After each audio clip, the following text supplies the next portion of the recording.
Alors bonjour ou bonsoir et bienvenue sur ce podcast Entre les quatre coins du ring, le podcast de lutte francophone par excellence sur l'internet. On vous parle cependant aujourd'hui d'un sujet plus positif, c'est pour ça qu'il va y avoir beaucoup moins de niaiseries, certainement moins de déroutage, mais ce sera tout aussi intéressant que les autres épisodes, je l'espère bien. Ce soir, moi-même, Pierre-Luc Espartoso, accompagné de Richard Adam Gagné, nous allons discuter, débattre et mettre en évidence un sujet qui, ça fait, plus ça va, plus il y a comme un espèce de nuage noir qui veille sur ces gens-là. Voir, dans le fond, ce que je veux dire, c'est qu'il y a une mauvaise réputation, une mauvaise perception du sport à cause de ce phénomène-là. Alors, c'est pour ça que on aimerait ça parler ce soir des légendes de la lutte. Maintenant, l'idée vient de mon collègue Richard Adam Gagné. Pourquoi est-ce qu'on veut parler des légendes ce soir? Et pourquoi est-ce que j'ai commencé à dire, en début de podcast, peut-être un petit peu trop sérieux, mais pour la bonne cause? Pourquoi est-ce que je parle d'un nuage noir qui est au-dessus des légendes, dans le fond? C'est parce que il y a des événements qui sont passés récemment qui ont donné une mauvaise perception de le domaine de la lutte, et c'est quelque chose que ce soir Richard et moi on aimerait démystifier. Est-ce que c'est pas mal un peu ça que j'ai saisi? Est-ce que tu as quelque chose à rajouter en introduction, mon cher monsieur Richard? En gros, pour expliquer un peu la démarche, le pourquoi du comment, je me disais, honnêtement, jusqu'à maintenant, du moins, l'année 2015 regarde très mal pour nos légendes. On a eu quand même 2 gros décès, à savoir The American Dream, Dusty Rhodes, et plus récemment, une grosse perte, moi personnellement, qui m'a affecté beaucoup plus. The American Dream, je l'ai moins connu, donc ça m'a moins pincé. T'as moins connu The American Dream?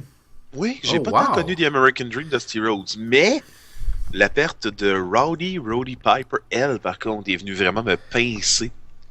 Parce que lui, je l'ai plus connu quand j'étais plus jeune. Et non seulement ça, mais contrairement à Dusty Rhodes, oui, on le voyait de temps en temps de nos jours, mais on le voyait moins, il était moins impliqué. Et la réaction avait une foule, mais c'était rien comparé à Roddy Piper, qui lui, on faisait juste dire qu'il était pour être à Raw et c'était la folie furieuse. Le mec avait encore énormément de charisme. My God.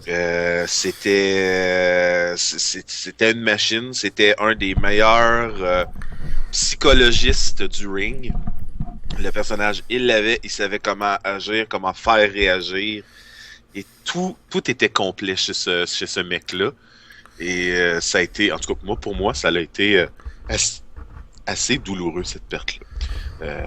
En plus, comme je parle, ça fait quelques années quand même qu'on a énormément de mauvaises nouvelles et énormément de choses qui se passent pour eux. On n'arrête pas d'entendre parler de problèmes à cause du dopage, de problèmes à cause des commotions cérébrales. Il y a tellement plein d'études et plein de choses qui ressortent dernièrement que c'est dur quand même pour la lutte de se sortir de ce, comme m'a dit mon collègue, de ce nuage-là qui plane.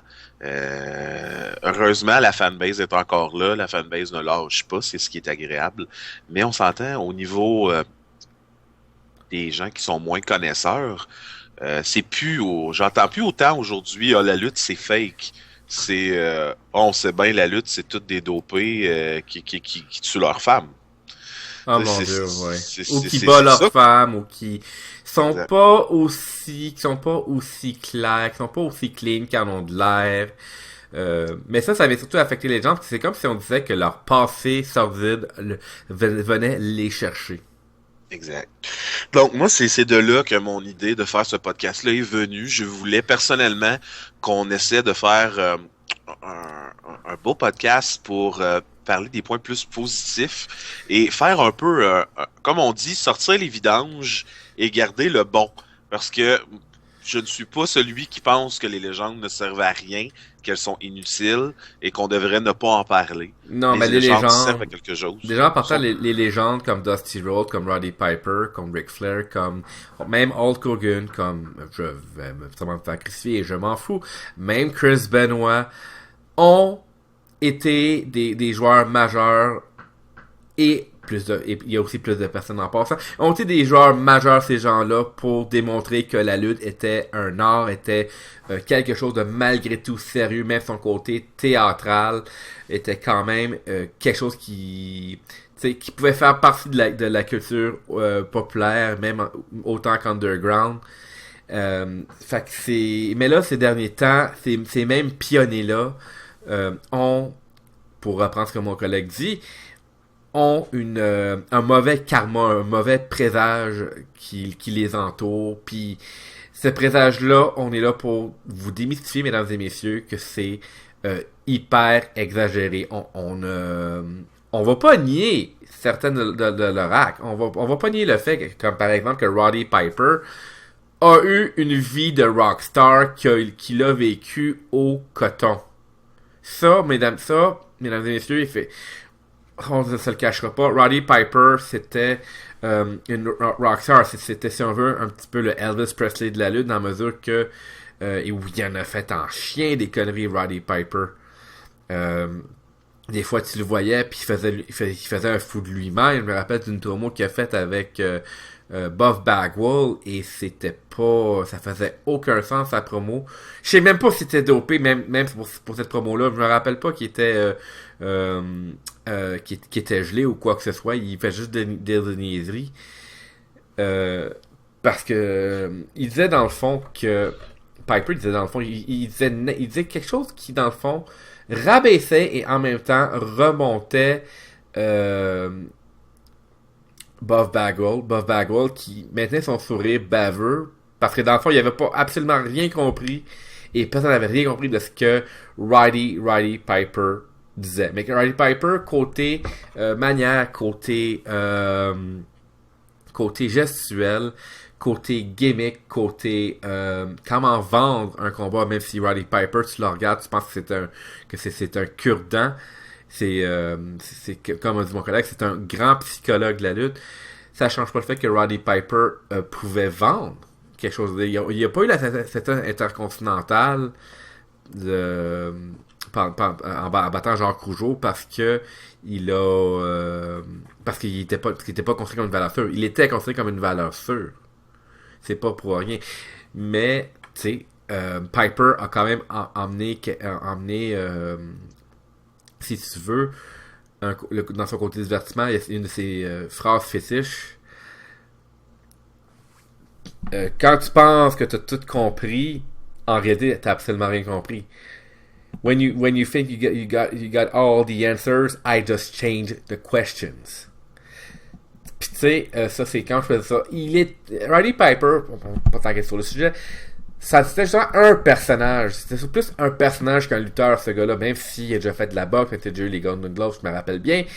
Tu sais, on parle de personnages qui est hors de ce monde, qui est plus grand que la vie elle-même. Ça, c'était Roddy Piper. Le gars, en plus, était ultra game, je veux dire. Il n'y a pas grand-chose qui l'arrêtait. Il voulait avoir une réaction. Il allait jusqu'au bout pour l'avoir. Personnellement, une des plus belles promos que je me rappellerai toujours, c'était horrible ce qu'il disait, mais mon Dieu que la réaction, il l'a eu. Je pense qu'on connaît tous et qu'on se rappelle tous de son fameux Piper's Pit avec Jimmy Snuka. Oh my God. On va toujours s'en rappeler. C'était ultra raciste. C'était horrible. C'était une des promos qui a établi la carrière de Piper en tant que heel, au moins au sein de la WWE. Oh, oui, totalement. C'est pour ceux qui nous écoutent, qui ont une moyenne connaissance ou aucune connaissance sur les légendes, les vieux lutteurs, les moments classiques de la lutte avant les années 90 ou durant les années 90, il me semble que c'est avant, mais quand même. Sérieusement. Corriger si c'est de quoi. Donc, allez sur YouTube, tapez Roddy Piper, Jimmy Snuka promo, Piper's Pit. Écoutez ça, c'est, ma foi, juste fou. Comment dans ces années-là, de un, il n'y avait pas encore de filtre C'est quelque chose qu'aujourd'hui tu pourrais pas voir. Là. Non, non, non, non, non. Jamais un lutteur aujourd'hui pourrait faire un promo même proche de ça. Non, Il non, se non, ferait non. crucifier sur la place publique, ça serait pas long. Là. Est-ce que je veux dire que est-ce que j'essaie de défendre le gars d'avoir dit ces trucs-là? C'était une autre époque, c'était différent et pas juste dans le domaine de la lutte, dans tous les domaines. Donc, est-ce que je suis quelqu'un pour le racisme ou quoi que ce soit? Pas du tout. Je suis pas de cette ligue-là. Mais ça reste que dans plein de domaines, que ce soit l'humour, que ce soit la lutte, que ce soit les sports, etc., c'était une époque qui était comme ça.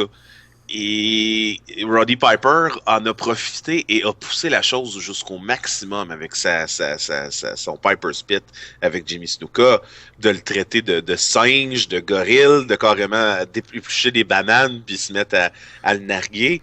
Et la promo, littéralement, se terminait avec Piper qui prend une noix de coco et qui l'éclate en plein visage de Jimmy Snuka. Et c'était une noix de coco qui, soit en passant, était pas truquée, là. C'était... Je viens de te surprendre aussi, hein, je pense. Non, à chaque fois que je me rappelle ça, je me dis juste, mon Dieu, que Snuka, ça a dû le sonner. Là. Non, ça l'a sonné, il l'a avoué, ça l'a sonné. Mais en même temps, c'était à propos dans la mesure où c'est que... C'était avec la gimmick de Piper qui, lui, son but, c'est d'aller vraiment venir vous chercher de l'intérieur. Il était excellent pour venir vous chercher de l'intérieur. C'est ça qui a fait la carrière à Roddy Piper. C'est le fait qu'il venait vous chercher de l'intérieur au coton. Là-dessus, il était meilleur que Ric Flair. Parce que Ric Flair n'avait pas besoin d'aller tant que ça. Ric Flair avait juste besoin de le démontrer. Mais le cas de Piper, fallait qu'il le dise. Effectivement. Et sérieusement, il a fait toute sa carrière, même sa carrière finie. Comme je dis, on a eu de nombreux Piper Spits dans les dernières années, malgré tout, parce que le gars, il l'avait encore. La parole, c'était incroyable ce qu'il était capable de nous dire et de nous raconter. Donc, sérieusement, c'était un grand homme de la lutte et c'est vraiment, en tout cas, pour moi, ça a été la plus grosse perte qu'on a eue dans les dernières années. Alors, on a quand même eu Ultimate Warrior l'année dernière. Oh my God. Ça a été spécial, ça a été soudain. Ça aussi, on a entendu parler de long en large. Hein. Le gars, on sait bien, c'est un dopé, c'est pour ça qu'il a fait une crise cardiaque, toute l'équipe. C'est vraiment dopé. Juste... Là, c'est là que je pense que le débat va être endiablé parce que parce que y a rien qui confirme qu'il était dopé d'aucune manière. C'est un John Cena. C'est fais-moi des tests de sang, fais tout ce que tu veux, tu trouveras aucune trace de stéroïdes dans mon corps.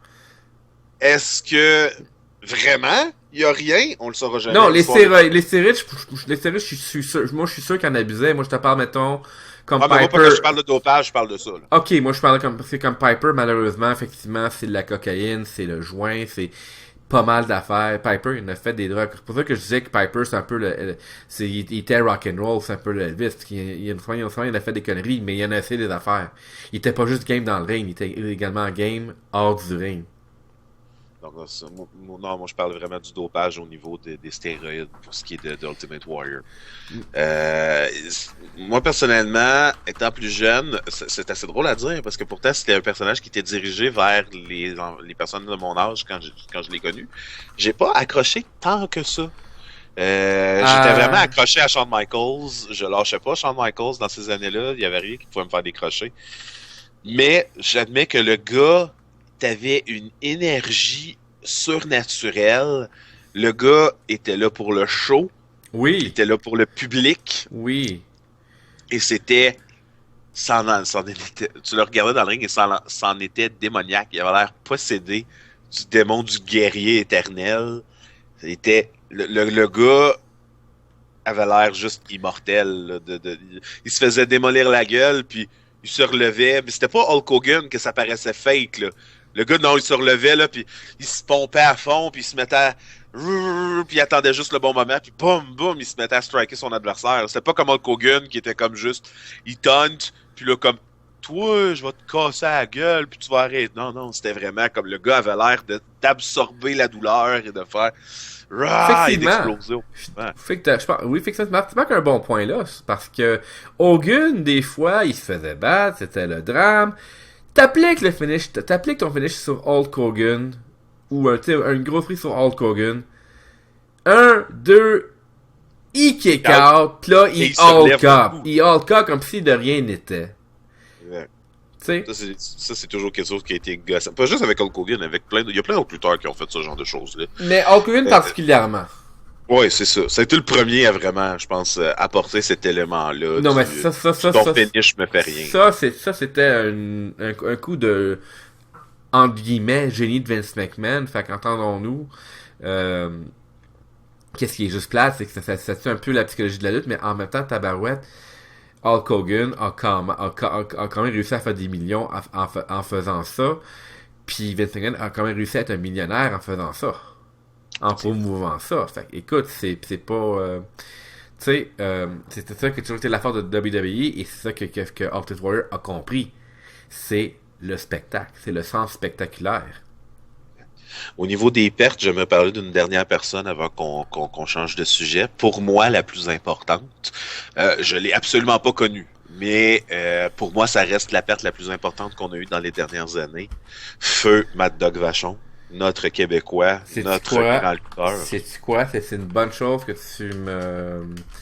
tu en parles, en fait. Je l'ai pas oublié. J'ai juste pas... C'est une légende, effectivement. Fait que, go, je te laisse la parole pour ça, parce que ça, c'est... je suis un peu sur le coup de l'émotion, t'avouer, pour Mad Dog Vachon. Mais comme je dis, moi par contre j'ai pas eu la chance. Moi j'ai commencé à écouter la lutte, j'avais 4 ans. Ouais. Et c'était mon père qui me prenait, qui m'assisait sur ses genoux, puis à Gag, petit gars, on va écouter la lutte. Puis il me faisait écouter ce qui jouait à ce moment-là. Il me faisait pas écouter des choses qui étaient arrivées ou quoi que ce soit. Donc Mad Dog Vachon luttait déjà plus à ce moment-là. Non. Donc j'ai pas eu la chance de vraiment connaître Mad Dog Vachon. Mais c'était un de ceux dont j'entendais le plus parler. Quand c'était pas Mad Dog Vachon, c'était Little Beaver. Et c'était dans les lutteurs qu'au Québec, on parlait le plus pour ce qui était du passé.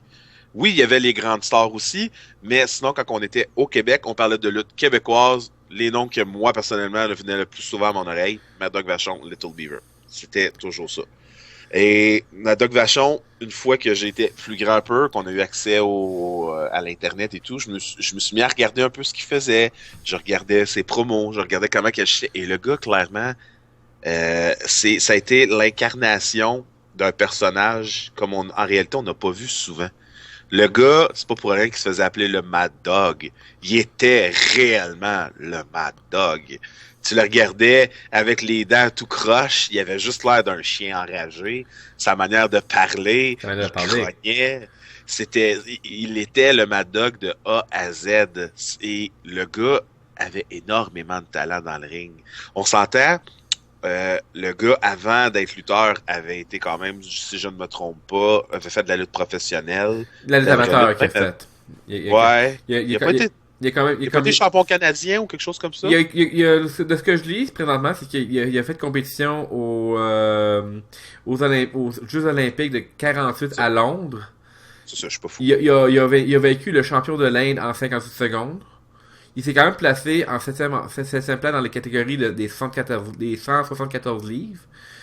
Avant de perdre à un Turc qui lui s'est mérité de la médaille d'argent lors de ces Jeux olympiques. Mais c'est quand même pas changé le fait que c'est là qu'il a rencontré Vern Gagne.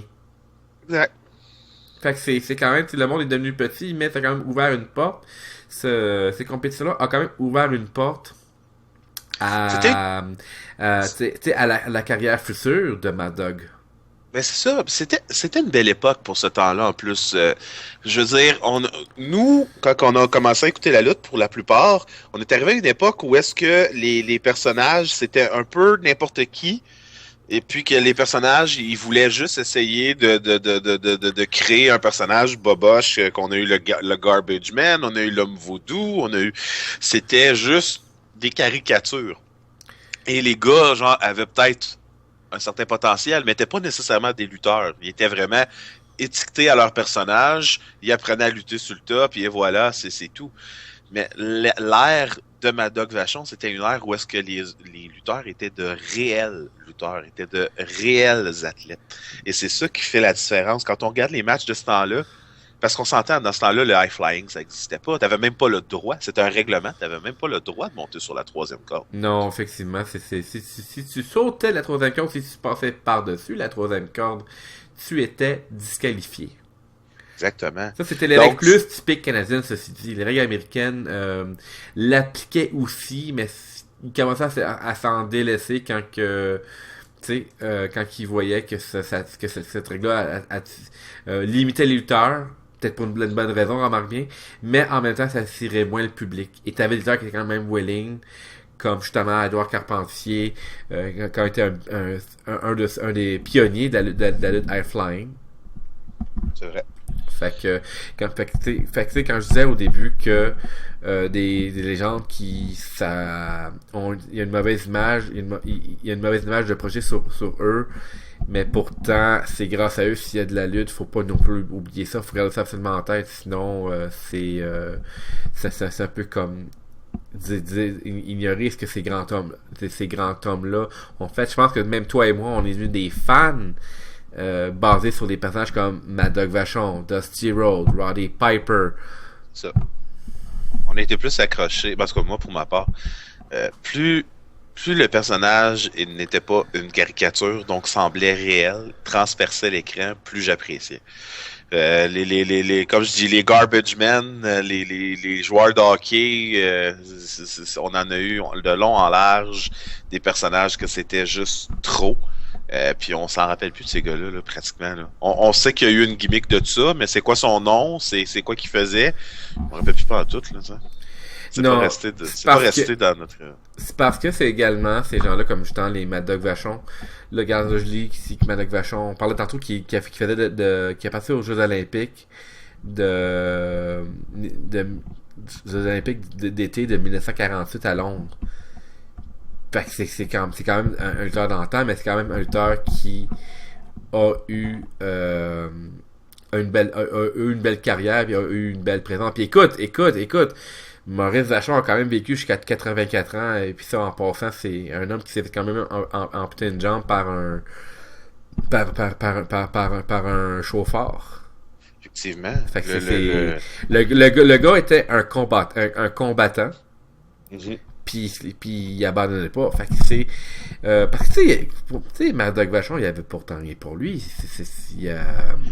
Est-ce que tu connais l'histoire de Mad Dog Vachon? Comment il a commencé à se faire appeler le Mad Dog? Moi, c'est une histoire que j'adore. Raconte-la. En gros, il était en train de lutter, je ne sais pas exactement contre qui, parce que je connais pas les détails, mais je me rappellerai toujours quand il en a parlé au Hall of Fame, quand il s'est fait introniser. Ouais. Il était en train de se battre. Il était en train de se battre avec cet homme-là. Et puis, il y a quelque chose qui se passe de pas bien. Il est pas satisfait, le gars, là. Mad Dog, il est pas satisfait de ce qui se passe dans le ring. Et il pète sa coche. Il décide que il commence à brasser son adversaire, tout le kit. L'arbitre essaie de le contrôler. Il prend l'arbitre et il garoche dans le public. Oh, nice! Carrément, les gens de la sécurité qui essayent de venir le chercher, et finalement, le gars arrive pour l'agripper par l'épaule, le gars de la sécurité, et il le prend, et il le garoche par-dessus lui carrément, et le gars atterrit dans la 3e rangée du public. Le gars a revolé, là. Là, il n'y a plus personne qui veut toucher à Mad Dog Vachon. Mad Dog, il arrive en arrière, évidemment, pas content, pas satisfait de ce qui s'est passé, mais le promoteur vient le voir et lui dit, je vais dire la phrase, God, you're incredible! You're like a mad dog! You're like crazy in there! You're awesome! Et de là, le nom est venu et est resté. C'est comme ça qu'il est devenu le Mad Dog Vachon. Hey, j'ai une question pour toi. Je fais des choses en même temps qu'on parle. Est-ce que tu crois que c'est arrivé un combat entre Mad Dog Vachon et Terry Funk? Ou même Tabarouette, les frères Vachon contre les frères Funk? Pensez que c'est déjà arrivé? Attends, on va faire des recherches pendant que toi tu donnes ta réponse. C'est parce que moi je le crois totalement. Il y a des gens qui pourraient dire, ben voyons, Terry Funk c'est juste un gars du hardcore.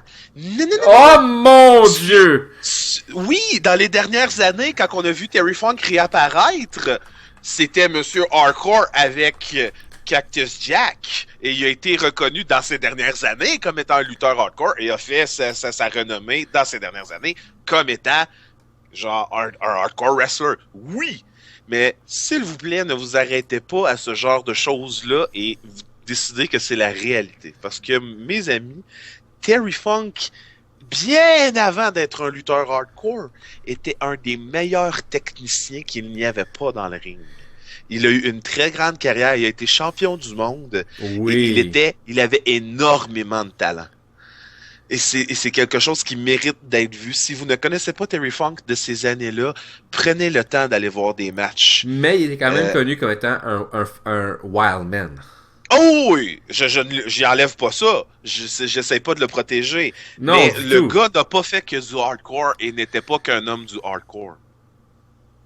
Le gars a réellement été un très grand homme du ring avant tout ça. Comme tu dis, il a d'ailleurs lutté en équipe avec son frère, si je me trompe pas. Oui, Maurice. Non. Maurice et Mad Dog Vachon, je m'excuse.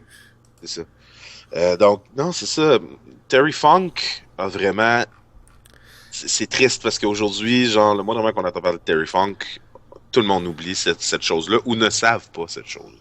Et c'est triste. Et c'est pas le seul lutteur à qui c'est arrivé qu'on a oublié qu'est-ce qu'il était avant ça. Des lutteurs qui sont devenus des lutteurs ultra humoristiques, qui sont devenus des jokes. Comme Hawkshot Jim Duggan, comme Surgeon Slaughter, qui dans les dernières années ne faisait plus rien et était là pour divertir, pour faire rire le public, quand en réalité tu le regardes dans les années 70-80 et c'est un homme qui avait énormément de talent. À la AWA ou la vieille NWA avec Jim Crockett Promotion, là, et mes amis, ça c'était... Ça c'était encore un sport, c'est que le sport était que tu bûches dans le top et that's it, là, surtout AWA était surtout fort pour ça. Je veux dire, Vern Gagne aimait bien quand que ça brassait. Donc, comme je disais tout à l'heure, je sais pas pour toi, moi je clôturerais sur ce sujet-là et j'essaierais de parler un peu plus des bons moments, si ça te tente. Ben, c'est parce que moi, je te dirais qu'on parle aussi, quand on parle déjà commencé à parler des bons moments, déjà, avec des légendes, on n'a pas juste dit des mauvaises choses, on a aussi dit des belles choses sur Roddy Piper, Ultimate Warrior, Mad Dog Vachon, puis là j'ai fait des recherches et ça c'est vraiment dommage. Moi je dis que ça s'est passé, mais que ça s'est juste pas passé à la télévision, mais moi je dis que ça s'est passé.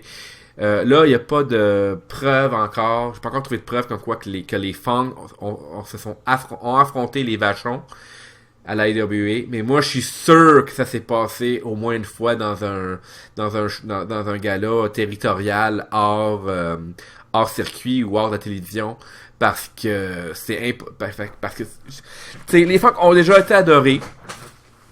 Ils ont été des vilains toute la part de leur carrière, mais je refuse de croire que il n'y a pas eu de combat entre ces deux équipes-là. Du fait que les Vachons, oui, ont toujours été des vilains, mais les Funk n'ont pas toujours été des vilains. Oui, majoritairement, mais pas toujours. Je veux dire, mais je trouve ça dommage que, tu sais, c'est drôle, hein, on parle de légende, puis on vient du temps possiblement de dévoiler un Dream Match dans le temps. Oh oui. Ça aurait été incroyable. Si c'est pas arrivé, là, ça aurait été sûrement très, très, très, très bon. Mais c'est ça. C'est des choses qui... C'est triste un peu pour nous parce que, oui, on peut le revivre avec le WWE Network, mais les gens... Pas nécessairement. Ben, c'est ça. Parce qu'ils n'ont pas tout, anyway, sur le network. Mais, anyway, comme je dis, même si tu l'as vu, les gens, malheureusement, en parlent pas assez. C'est triste un peu. C'est pour ça aussi que le network, qui, moi, je me serais bien abonné aussi pour les vieilles affaires, ben, il en passe moins des vieilles affaires sur le programme régulier parce que ça pogne moins les vieux matchs de la NWA et de la AWA.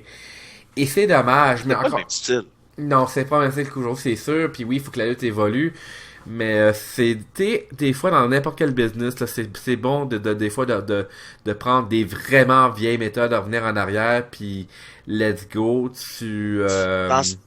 Dans ces années-là, les lutteurs avaient que ça, la psychologie du ring. Là. Ouais. Tu voulais que le match soit intéressant, t'avais pas le choix d'avoir une bonne psychologie et d'être capable de transmettre une histoire par ce qui se passait.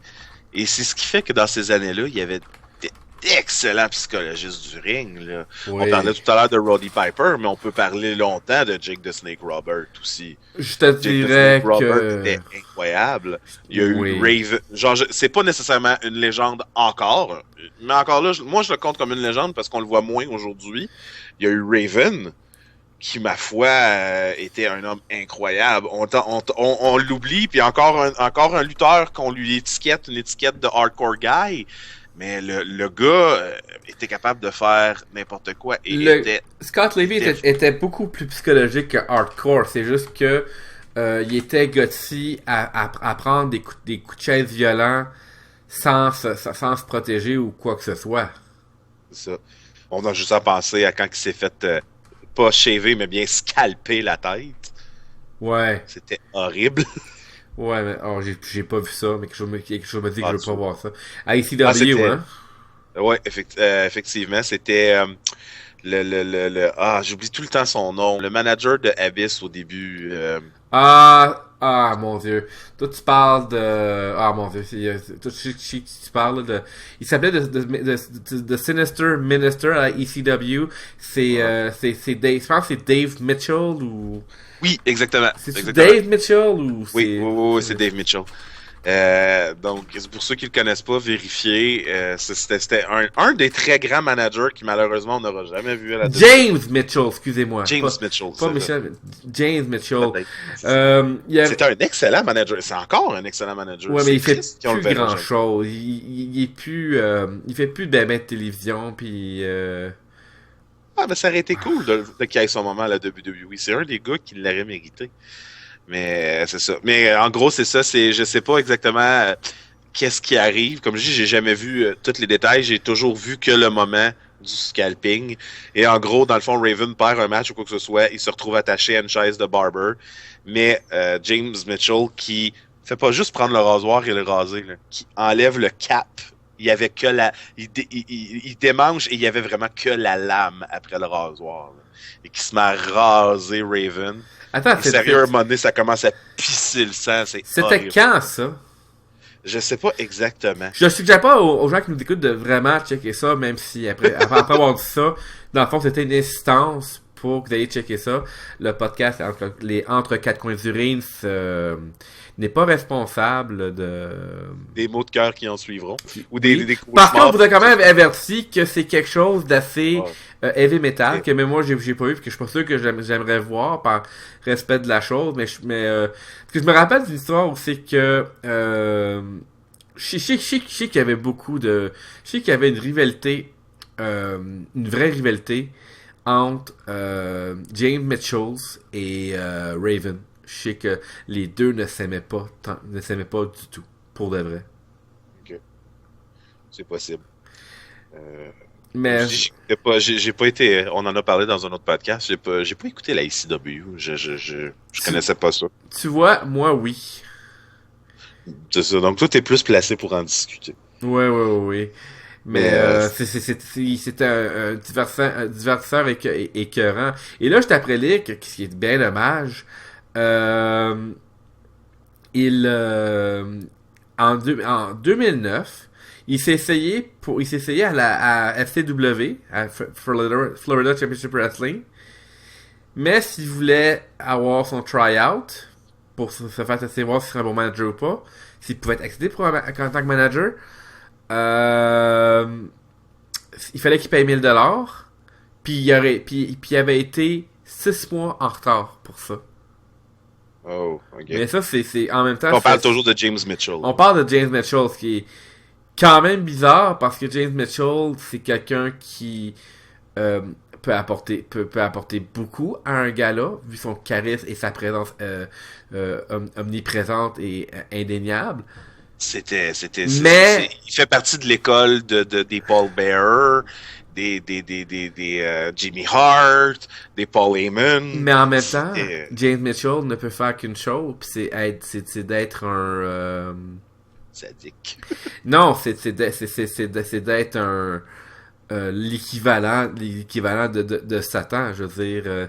Il peut pas être autre chose que Dans le fond, j'ai dit Nicolas Satan et je m'en excuse, c'est pas ça que je veux dire, mais ce que je veux dire, c'est il faut toujours qu'il y ait un vilain, qu'il ait l'air d'un vilain qui a l'air soit d'un prêtre satanique ou d'un... Mais juste le look du gars, tu le regardes dans les yeux pis t'as pas le choix de penser que c'est un enfant de Satan. Ben, c'est mais pourtant, ça! Le gars, il a l'air hyper gentil en dehors du ring, là. Non, c'est un autre gars comme Paul Heyman. C'est un gars qui a beaucoup d'humour, en réalité. Ouais, mais c'est un autre gars comme Paul Heyman que je dis qu'on le regarde et son charisme transparaît, nous transperce. Mais comme je dis, puis le pire c'est que tu dis ça, puis tu fais ah ouais, mais justement, imagine si aujourd'hui on l'amenait et on faisait un gros boom de dire que exemple Sister Abigail, c'est lui. Imagine tu l'amènes puis tu le mets avec Bray Wyatt, comment ça ferait? Oh my God! Mais est-ce que Bray Wyatt a besoin de James Mitchell? Il y en a pas besoin, mais c'est on peut regarder et comparer ça un petit peu justement à Paul Heyman et Brock Lesnar. Nuance, Brock Lesnar a besoin de Paul Heyman pour revenir un peu sur ce que tu viens de dire. Oui, il a besoin de Paul Heyman pour imagine le que Brock Lesnar serait bon. Imagine que Brock Lesnar serait bon au micro, serait intéressant et tout, et que tu lui donnes quand même Paul Heyman, ça serait fou. Ça serait la même chose avec James Mitchell et Bray Wyatt. Tu mets ces deux-là ensemble et ça serait pour un moment du rêve, mais genre, ça serait juste pas incroyable comment ces deux-là seraient capables de nous faire filer mauvais puis de nous faire filer comme si on était vraiment entouré par le yaub. Et c'est ces deux-là, ces deux charismes, comme je dis, qui nous transpercent de A à Z. En tout cas, ça serait quelque chose de cool. J'ai toujours trouvé ça triste, comme je dis, qu'il ne soit jamais venu à la WWE.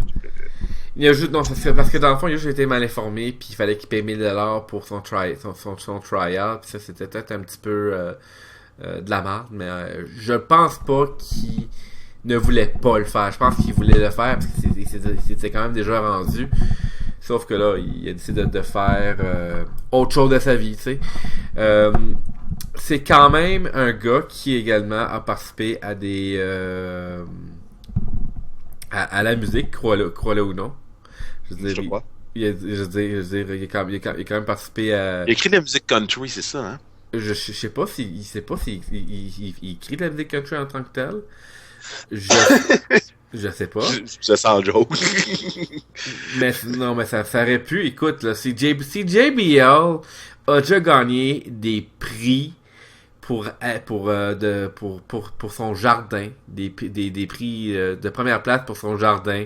For real. Je peux croire James Mitchell qui soit un chanteur country. Il a pris des tenants, là. Mais bon. Mais Dave Mitchell, rendu là, il est peut-être pas mort, mais on peut considérer comme une légende dans son propre calibre.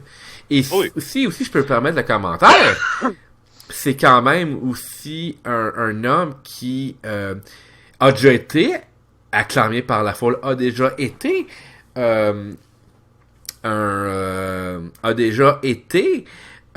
comme si tu veux un cool heel, puis mais même à ça t'es capable de faire le face parce que il divertissait au coton. Regardez, Sting a été capable d'être une légende sans jamais mettre un pied à WWE. Et là sa légende t'appelle de se faire, en tout cas. La légende est en train de se défaire. Non, pas vraiment. On pourra jamais ôter à Sting les bienfaisances qui a contribué à la lutte. Et ça, même si Vince McMahon essaie de faire ça, parce que Vince a quand même une rancune envers Sting il a pas accepté d'être là pour l'Arc d'Évasion. C'est que ça peut pas marcher, c'est sa faute. Puis non, c'est parce que c'est vrai que le pouvoir de la plume ont pas aidé à la chose, tu sais. Non, mais on s'entend en plus, là, c'est clair que Sting aurait été scrappé s'il serait venu à ce moment-là. Ouais, écoute, il y a... Il aurait jamais pu être. Sting a d'abord refusé la WWE catégoriquement quand que The Rock a été malmené à un moment donné et qu'il a été sauvé par Booker T. Et The Rock s'est reviré par après vers Booker T. Booker T qui était quand même à ce point-là un ancien 5 fois champion de la WCW, right? Puis là, tu vois The Rock dire Who in the blue hell are you? Après ça, pour Sting, c'était non, moi WWE c'est fini. Ils ont manqué de respect. Ils manquent de respect à un excellent lutteur comme Booker T. Qu'est-ce qu'ils vont faire avec d'autres? Qu'est-ce qu'ils vont faire avec moi? Non, moi j'embarque pas là-dedans. Exact. Donc, c'est sûr. Donc, comme juste pour clôturer la chose, moi j'apportais cet élément-là pour dire en gros, effectivement, ça enlève rien à James Mitchell. Le gars, clairement, est une légende sans jamais avoir mis un pied à la WWE. Sinon, moi j'aurais une question pour toi. Pour peut-être clôturer, ou en tout cas, on verra comment on étire ça. Toi, c'est qui ta légende la plus mémorable? Celle qui te tient le plus à cœur? Mon Dieu, ça, tu vois, c'est une question que j'aurais peut-être dû étudier plus en profondeur. Parce que, tu sais, tu me poses la question, et dans ma tête, les noms qui reviennent le plus, c'est Chris Benoit, si tu oublies le fait que, dans le fond, il s'est lui-même négligé les traitements. Il s'est lui-même négligé sa propre santé, qui a mené à son au traitement qui aurait pu comme lui sauver la vie de son gars, puis sauver la vie de Nancy Doss. Personnage controversé à cause de ces dernières journées, qui sinon Chris Benoit était un des instigateurs, comme quoi que tu pouvais mesurer 5 pieds 8 puis quand même être un champion. Oh. Benoit avait une passion que même John Cena ne peut rivaliser. Il ne pourra jamais rivaliser. Alors, c'est pour ça que en tête me vient Chris Benoit pour le côté lutte. Pas Roddy Piper, mais Dusty Rhodes, lui qui était aussi un grand fin psychologue de la lutte. On peut pas arriver à dire que ses contributions ont été néant. C'est quand même grâce à lui si t'as plusieurs nouvelles stars qui ont de l'allure, et ça, oui, même ça me brise un petit peu le cœur de l'admettre. Ça va inclure Kevin Owens. Ça inclut, par exemple, un que j'ai hâte de revoir, et aussi pour lui-même que je dis ça, Sami Zayn. Kevin Owens, tu sais, c'est quand même le génie de Dusty. Ah ouais, il a contribué pour Page. Tu as raison. Page, il a largement pris soin de Page. Oui. Tu as totalement raison. C'est vrai, c'est une belle intervention de ta part. J'allais dire, tu sais, c'est son fils. Mais Cody Rhodes, qui de un l'a beaucoup mieux que son frère Dustin, qui de deux ont beaucoup moins de problèmes au niveau psychologique que son frère Dustin. Mais en même temps, il y a des fortes chances que les erreurs que Dusty a faites avec Dustin, il a juste pas répété avec Cody, ce qui fait que Cody est meilleur sur ben des points. Parce que faut que tu cherches une affaire en passant. Dustin puis Cody ont 10 ans de différence. Puis Dusty était plus actif dans la lutte dans le temps de Dustin. Il était plus négligent était plus négligent à l'égard de Dustin. Ce qui fait que les relations ont été très bonnes, mais en même temps, c'était difficile. Très difficile. Parce que on s'entend que Dustin Rhodes a toujours été comme plus émotif. Beaucoup plus affecté. Ça vient de quelque part, ça, qu'il soit autant affecté plus émotif que Cody Rhodes. Tandis que Cody Rhodes, lui, a quand même il a quand même pu avoir quand même été élevé avec une plus grande sagesse de son père que Dustin Rhodes, que Goldust. Ce qui mène à ce qu'on voit aujourd'hui de Cody Rhodes. Aujourd'hui, on voit que Cody Rhodes est un excellent performeur. Et plus tard, je ne peux voir que de grandes choses arriver à Cody Rhodes. Et ça, c'est grâce, encore une fois, à Dusty Rhodes. Tu vois, même des gens qui sont vivants comme Raven, si des gens comme Raven n'auraient pas existé, t'aurais pas eu de personnage dark comme justement Bray Wyatt. ou tu l'aurais peut-être eu différemment, ou parce que Raven a été là puis a démontré qu'un personnage dark, ça pouvait marcher. Remarque, dans le cas de Raven, c'est plus, en plus d'être dark, il était grunge.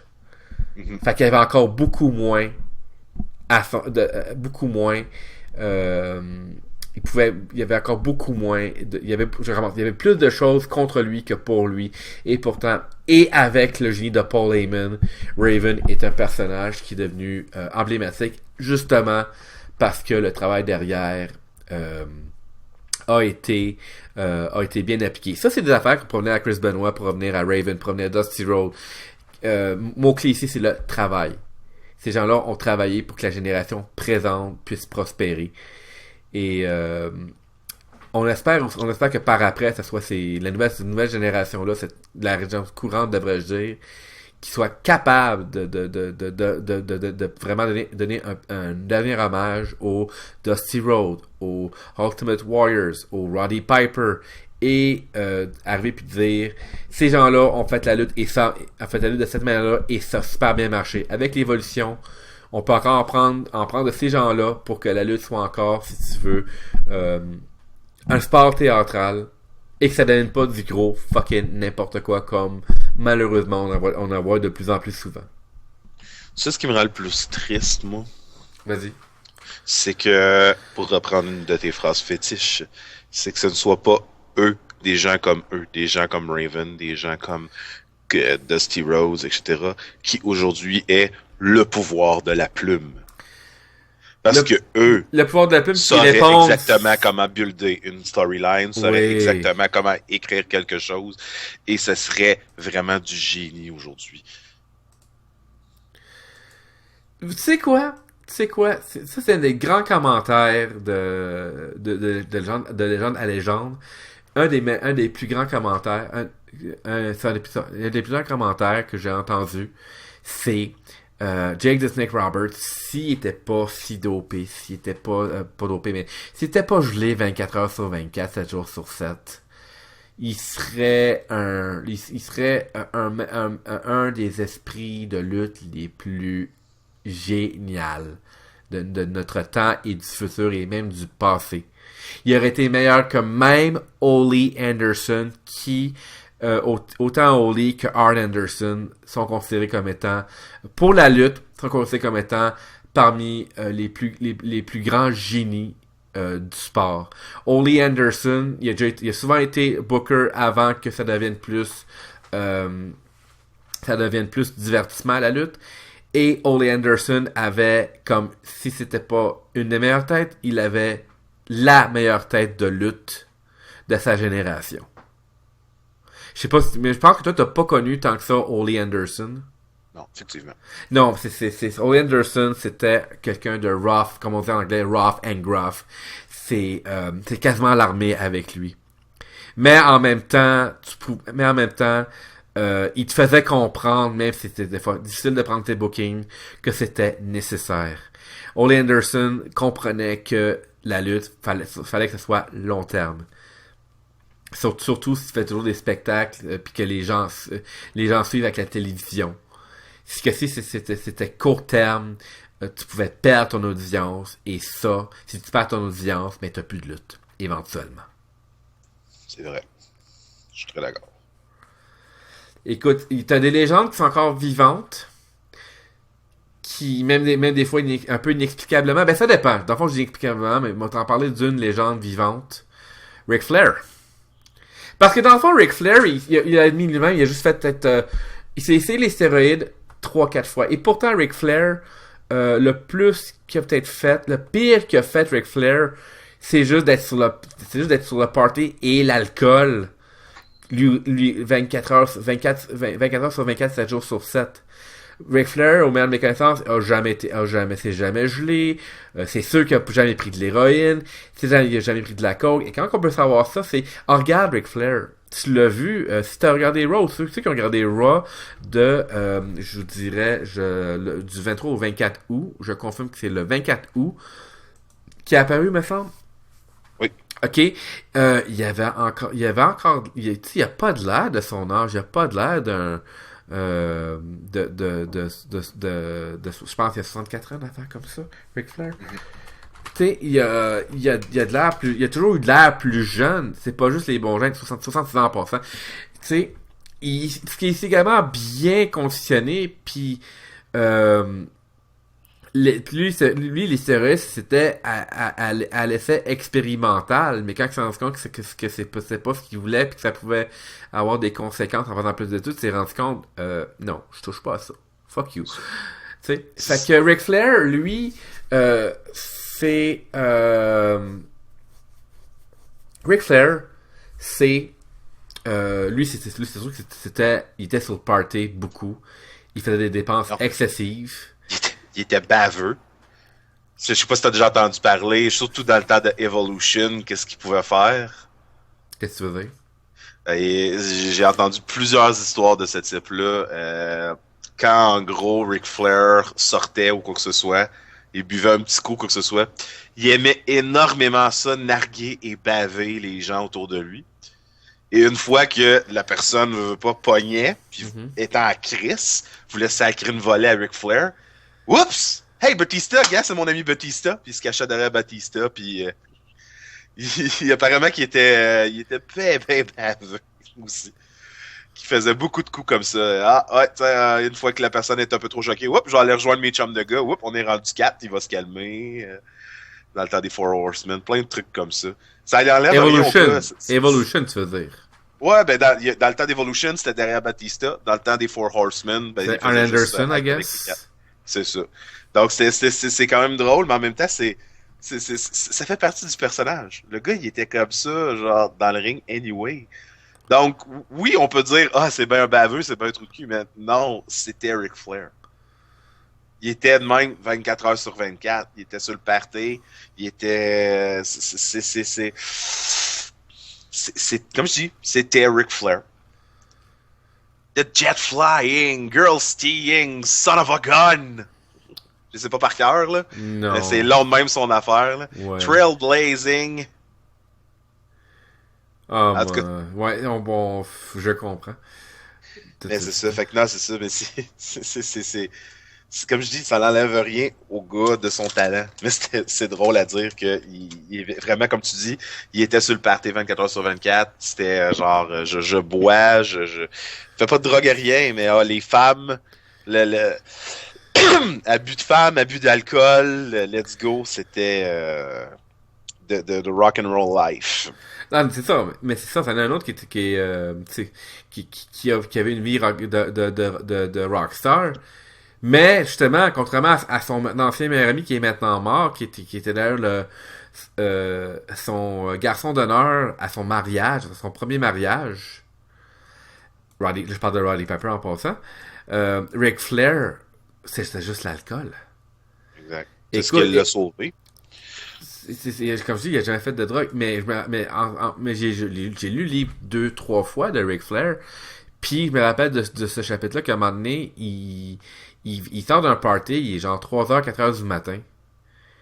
Puis, à un moment donné, paf! Il a mal au cœur, mais tu sais, son cœur, il pogne, là, il est poignant, là. Il appelle son père, parce que son père, c'est un docteur de profession. Okay. Puis il dit, hey, père, je sens tel et tel et tel et tel symptôme, là, ça va vraiment pas bien. Là, son père réalise, Rick, tu dors combien d'heures la nuit? Puis c'est là que Ric Flair il se dit, non, gars, je suis trop le malade, je me couche à des 5h, 6h du matin pour me lever à 8h, 9h le plus tard, pas plus tard, mais à 8h, 9h dans la même journée du matin pour aller faire mes conférences, lutter, mes promos, toute la patente. Tu sais, il y avait une vie où c'est que lui, Ric Flair, c'était... Moi, je vis ma vie à 100 000 à l'heure, mais vraiment fucking 100 000 à l'heure. Mais en fait... Il est chanceux de jamais avoir pogné le mur. Non seulement il est chanceux d'avoir jamais pogné le mur, mais Flair est également... tu sais, oui, il y a une bonne condition physique, naturelle, il va lui-même l'admettre. Flair, selon moi, il y en a encore pour peut-être 20 ans s'il continue à faire attention avec l'alcool puis faire des parties. Nous, il fait plus vraiment de gros parties maintenant, là. Même s'il aimerait il est trop occupé à regarder sa petite princesse. Oh, puis même là, en réalité, oui, il est tout le temps là pour elle. Oui, Charlotte, il est content, il est content que Charlotte ait du succès. Et comme c'est sûr que son deuxième gars, qui est mort, ça l'a vraiment affecté. Oh, oui, parce que son gars, lui, par contre, était dans la grosse drogue. David Flair, à l'inverse, David Flair, à l'inverse, n'était pas, c'était pas si pire, ça.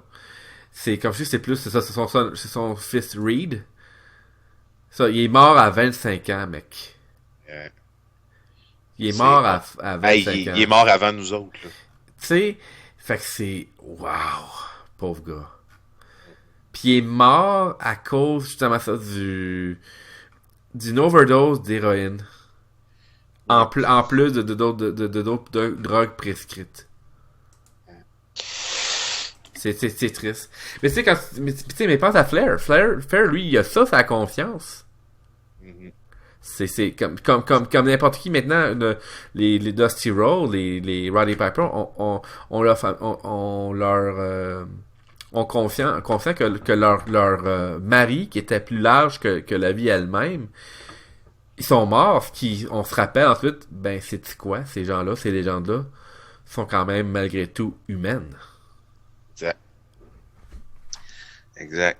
Puis, veux pas, c'est pas une vie qui n'était nécessairement... Dans le temps, genre, aujourd'hui, c'est encore pas facile, mais dans le temps, c'était bien pire, je trouve, pour les lutteurs, là, la vie de lutteur. Oui, la vie de lutteur était un secret de professionnel pire encore que les secrets de magicien, là. C'est ça. Tu sais, quand on dit que ces gars-là luttaient à tous les soirs, Noël, pas Noël, on s'en fout, là. Dans ces années-là, c'était 365 jours par année, puis il y avait même certains lutteurs qui luttaient 2 fois par jour. Oui. C'était fou, là. Mais c'était ça, ces années-là. Sinon, toi, est-ce que t'as d'autres légendes qui te viennent en tête? Parce que sinon, moi, je pourrais parler de mes légendes préférées, si tu veux. Ben, je pense que c'est pas mal ton tour. Ben, moi, personnellement, c'est un regroupement, en fait, qui vient me chercher. Les Forcemen? Je les ai suivis toute leur... C'est plus jeune que ça, mais pour moi, ça reste des légendes. Parce que NWO? ça l'aurait été... Non. Parce que ça l'aurait été si les 5 membres auraient tous resté ensemble, qu'il n'y aurait pas eu de problème, et que les 5 seraient encore vivants, ça serait encore aujourd'hui le plus grand regroupement de lutte ever, plus gros que les Four Horsemen, plus gros que n'importe quoi. C'est beaucoup, c'est très gros ce que tu viens de dire là. J'en suis conscient et je dis ça non à la légèreté. Je le pense vraiment. Est-ce que tu sais où si je m'en vais ou t'en as aucune idée? J'en ai aucune idée parce que je trouve ça dur de dire que t'as un groupe qui est meilleur que les Four Horsemen. Je trouve ça même très très dur. Les Radicals. Mais il était pas 4. Il était Il y avait 4. Perry Saturn. Il y avait ok, je te comprends. Il y avait Chris Benoit. Il y avait Eddie Guerrero. Et à un moment, il y avait Raven. Il y avait jamais Raven avec les Radicals. À la WWE, il y a été un petit moment avec eux. Ben non. Ben, il me semble, en tout cas. Jamais. Je peux me tromper. Mais à peu près le même groupe échange Perry Saturn pour Shane Douglas. T'avais le même groupe à la WCW. À la WCW. Fait que moi, je m'attendais que tu me dises, en commençant avec ces gars-là, je pensais que t'allais me dire, Shane Douglas. Shane Douglas, je l'ai pas connu tant que ça. J'écoutais pas la WCW non plus, tant que ça. Donc, je l'ai pas connu tant que ça, lui non plus. Moi, vraiment, là, les Radicals, je les ai connus surtout à la WWE. Donc, justement, avec Perry Saturn au lieu de Shane Douglas. Perry Saturn, clairement, était celui qui avait le moins de talent dans les 4, mais le gars avait quand même énormément de talent. Il y a beaucoup de talent, Perry Saturn, attention, là. C'est juste que... Ben, c'était quand même si tu prends les 4, on sentait que c'était lui qui avait le moins de talent. Mais c'était pas parce qu'il avait moins de talent, c'est parce que les autres en avaient juste trop. T'avais Dean Malenko qui était de Man of the Thousand Olds. Mais c'est juste incroyable techniquement parlant. En tant que Dean Malenko, c'est il porte bien son nom de Man of a 1000 Hole. Ça donne un style legit au personnage qui, sinon, tu regardes Dean Malenko, qui n'a aucun charisme, qui n'a aucune présence, mais qui pouvait faire de très belles choses. C'est ça. C'était vraiment... Fallait que de quoi son avantage, et de là vient, en même temps, la vérité de Man of a 1000 Hole. Exact. C'était pas le gars qui était le meilleur au micro, c'était pas le gars, comme tu dis, qui avait le plus grand des charismes, mais il y avait tellement de talent que les gens étaient quand même contents de le voir et avaient hâte de le voir malgré tout. Et c'est ça qui est spécial avec Dean Malenko en réalité. Je veux dire, à un moment donné, il y avait eu une rivalité avec Chris Jericho, et Chris Jericho le outshinait, mais solide, là. Attention, Chris Jericho a plus de charisme et de très loin que Dean Malenko. Excellent technicien, ça aussi, Chris Jericho, mais malheureusement, il accote pas la cheville de Dean Malenko. Ah, il n'y a pas grand monde qui accote la cheville de Dean Malenko. C'est pas pour rien que le gars, il est encore, aujourd'hui, il est justement dans ceux qui apprennent au nouveau à la WWE. C'est un mentor aujourd'hui, puis c'est pas pour rien. On a parlé déjà en long et en large de Chris Jericho. On a dit pas mal tout ce qu'il y avait à dire. Mon opinion est simple. Je suis de ceux qui pensent que malheureusement, ce gars-là ne pourra jamais être dans le Hall of Famer. Pour la simple et unique raison que, à cause de ce qu'il a fait, c'est triste, mais tu pourras jamais le célébrer. Tu parles de Chris Benoit encore? Oui, je parle de Chris Benoit. Non. Tu pourras jamais éliminer ce qu'il a fait, puis à cause de ça, tu pourras jamais vraiment le mettre de l'avant et dire on célèbre la vie de Chris Benoit. Parce que, je veux pas, on pourra jamais oublier ce qui est arrivé à la fin. Puis on peut pas l'enlever. Donc, je pense pas qu'un jour on puisse voir Chris Benoit dans le Hall of Fame, malheureusement. Mais, sérieusement, on regarde un match de ce gars-là et ça reste un des gars les plus intenses. C'est fou ce gars-là, comment il se donnait dans le ring. Peut-être justement un peu trop, puis c'est ça qui lui a coûté beaucoup en réalité. Non, c'est parce que Dean Malenko avait de son seul défaut à Dean Malenko, c'est qu'il n'avait aucune fluidité dans ses gestes. Tu parles de moi, là, ou tu parles de Malenko? Si tu viens de dire Dean Malenko, moi je parle de Chris Benoit. Ok, excuse-moi. Mais Malenko, tu vois, lui, c'est parce qu'il il avait de l'air rough, il avait de l'air legit. C'est ça. Donc, non, c'est ça. Fait que c'est triste pour Chris Benoit. C'est vraiment triste. Ouais. Je me rappellerai toujours quand il est mort. Je veux dire, on savait pas encore les détails de ce qui s'est passé. On a fait un très beau Raw pour lui. Ouais. Puis, à SmackDown, c'était supposé d'être encore ça. Et puis, durant la semaine, les choses se sont dévoilées et pouf! On n'a plus jamais entendu parler de lui. Et tous ces matchs ne se retrouvent pas sur le network. Le seul moyen de voir du matériel de Chris Benoit, c'est si tu as ses DVD. Et moi, j'ai son DVD Hard Knocks, The Story of Chris Benoit, qui est un DVD très émotif, ceci dit. Tu sais, moi, en passant Benoit, c'est à quoi je pense. C'en est un c'est comme tu disais tantôt que s'il y avait des problèmes puis il a juste comme pas traité, mais je pense qu'en même temps c'est parce qu'il savait pas lui-même qu'il y a des problèmes, et je pense qu'en même temps les gens qui l'entouraient Chris ne s'en étaient juste pas rendus compte. Sans s'en rendre compte, ne pensaient peut-être pas que c'était aussi grave. Exactement. Moi, je pense que... C'était dans les années où est-ce qu'il y avait aucune étude sur les commotions cérébrales, sur les réels impacts des stéroïdes, et encore moins sur les deux mis ensemble. Donc, les gens pouvaient jamais se douter que quelque chose comme ça était pour arriver. Sinon, ce gars-là aurait été hyper entouré et ce serait jamais arrivé ce qui est arrivé. Moi, je pense que Benoît... De là aussi son fils, penser à son fils Daniel, je pense que Benoît aussi était autiste. Très possible. C'est Parce que des fois tu vois Benoît puis il a de l'air pas perdu. Puis il a de l'air perdu, il a pas l'air d'être dans ce monde-là. Autant ça peut être sa gimmick, autant que The Rabbit Wolverine. Ouais, autant il avait de l'air d'être sinon, il y avait de l'air d'être une autre planète, mais sauf que c'est ça là, l'une des forces en passant autant d'un autiste que c'était démontré que dans le cas de Chris Benoit, quand il était focusé sur quelque chose, dans ce cas-là, la lutte, il se donnait à 1000%.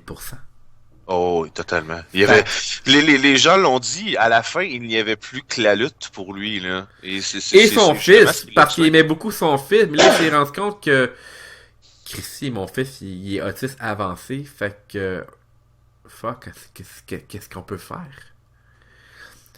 Je veux dire, le gars en avait une conscience, un autiste de toute façon devient de moins en moins normalement au fil des années, tout dépendant c'est quoi son degré, mais dans le cas de Chris Benoit, qui, je pense, parce que tu sais, un autiste, ça le sait que c'est autiste, mais ça le dit pas nécessairement. C'est ça. C'était le cas de Chris Benoit. Puis là, encore, le spectre de l'autisme, c'est pas quelque chose qui... C'est large. C'est très large. C'est dur de savoir exactement à quel niveau. Puis, ce qui fait que traiter ça devient difficile. Ce qui fait que même à ça, si il y avait quelqu'un dans l'entourage qui aurait pu dire, je pense que Benoît a peut-être quelque chose qui aurait pu être traité. On aurait peut-être même pu éviter cette tragédie-là. Exactement. Je suis super d'accord. Moi, je pense qu'on aurait pu éviter cette tragédie-là par ce biais-là, mais ça, on le saura malheureusement jamais. Et de là, moi, je veux parler du dernier membre, pour moi, le plus important. Eddie Guerrero? C'est ça. Eddie Guerrero, un homme qui est parti beaucoup trop vite. Beaucoup. Il y avait tellement de potentiel avec ce gars-là. Il y avait encore beaucoup à offrir. Et il avait battu ses démons à la fin. Il était clean, tout était beau. Ouais, mais le Yab a décidé de venir le chercher. Exactement. C'était trop tard. Chercher malgré tout. Malgré tout, tu savais aussi que dans le cas de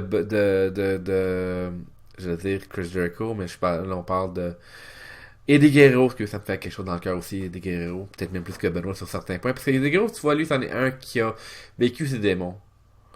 Mais Guerrero, il s'est pris trop tard.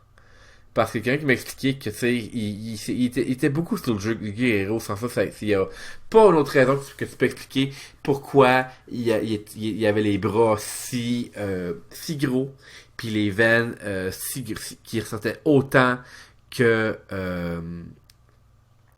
ça sur ses bras. Parce qu'il était beaucoup aussi sur le jus. Fait que là, en étant sur le jus puis en ayant réduit ça change pas le fait que son cœur parce qu'il pompe, et au fur et à mesure que ça pompe, ben ça grossit. Là, à un moment donné, en prenant moins, son cœur reste gros parce qu'il y a encore des séquelles, mais les veines, eux, ils se réduisent parce que ils travaillaient. C'est sûr qu'avec sans les stéroïdes, ils travaillaient pas autant. Fait que ce qui fait que sa crise cardiaque est venue du fait qu'il était tellement sur le jus que son cœur a juste pas suivi. Parce que ça pompait pareil beaucoup. Il en était lui-même pas confiant. Mais je sais qu'on relie beaucoup sa crise de cœur par son abus des substances par le passé. Effectivement. Mais c'est ça. Tout ça pour dire en gros qu'Eddie Guerrero, moi personnellement j'ai son DVD ici, je l'ai écouté à maintes et maintes reprises, et ce gars-là, on l'a dit au début, avait tellement à offrir et voulait l'offrir. Il voulait tout donner à la lutte. Et comme je dis, ce gars-là, aujourd'hui, serait probablement un des plus grands champions de l'existence s'il serait encore vivant. Là. Il serait plus grand que John Cena, il serait plus grand que Orton, il serait le leader présentement. C'est ce qui est le plus triste dans cette histoire-là, c'est qu'on n'a pas pu voir le meilleur de Guerrero à cause de ce qui est arrivé. Le meilleur était à venir. Et puis, est-ce que tu savais que 2 jours avant sa mort, il s'était prévu qu'il était pour gagner la ceinture heavyweight? Ça me surprend pas. 2 jours avant sa mort, il était supposé gagner sa ceinture heavyweight. Mm-hmm. De Brock Lesnar dans un combat triple menace qui, justement, je pense, incluait Randy Orton. C'est possible. Bien, c'est ça. Et le pire, c'est que on en parle beaucoup de Brock Lesnar, et là, tu viens de glisser ce nom-là. Mais savais-tu qu'en réalité, on parlait depuis le début de nos podcasts de Brock Lesnar qui est un invaincu, qui est une bête, qui est ci, qui est ça. On parlait du fait que Brock Lesnar avait justement était le némésis de The Undertaker. The Undertaker avait jamais réussi à le battre. Et en tout cas, for the record, moi, tant qu'à moi, il l'a toujours pas battu. Moi, il me semble que Taker a déjà piné Brock Lesnar dans un pay-per-view, mais...